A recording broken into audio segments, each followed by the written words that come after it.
આજના વિડીયોમાં આપણે સાંભળવાના છીએ માં જીવંતિકાના વ્રતનું મહત્ત્વ અને માતાજીની આજના દિવસે સાંભળવામાં આવતી સ્તુતિ।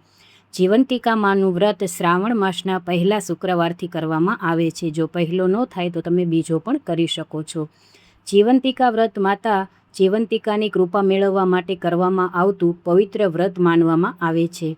ખાસ કરીને સંતાનના દીર્ઘ આયુષ્ય, આરોગ્ય, સુખ સમૃદ્ધિ અને પરિવારની મંગલ કામના માટે માતાઓ આ વ્રત કરે છે અને લાલ વસ્તુની જ વધારે ઉપયોગ કરવામાં આવે છે। જીવંતિકા વ્રતનું મહત્ત્વ જોઈએ તો માતા જીવંતિકાને સંતાનોની રક્ષા કરનાર શક્તિ સ્વરૂપ પૂજવામાં આવે છે।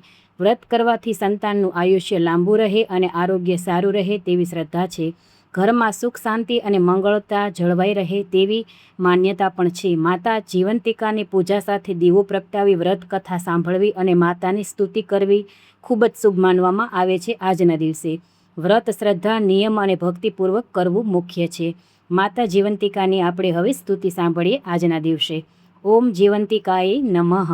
જીવંતિકે જગન્માતઃ સંતાન સુખદાયિની આયુરારોગ્યદાત્રી ચ સર્વમંગલકારિણી સંતાનાનાં ચ રક્ષાર્થ ત્વાં પ્રપદ્યે જગદંબિકે દીર્ઘાયુષ્યમ સુખમ દેહિ આરોગ્યમ ચ સદૈવ હિ માતા જીવંતિકા દેવી ભક્તા નામ ભયપ્રદે મમ સંતાન રક્ષાર્થ પ્રસન્ના ભવ સર્વદા। ઓમ જીવંતિકા માતાએ નમઃ। જય જીવંતિકા માતા।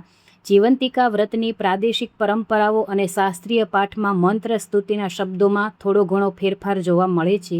જો તમને જીવંતિકા વ્રતનો વિડીયો પસંદ આવ્યો હોય તો કોમેન્ટમાં જરૂરથી જય જીવંતિકામાં લખજો। તમારા બાળકોનું અને સુહાગની હંમેશા માતા રક્ષા કરશે।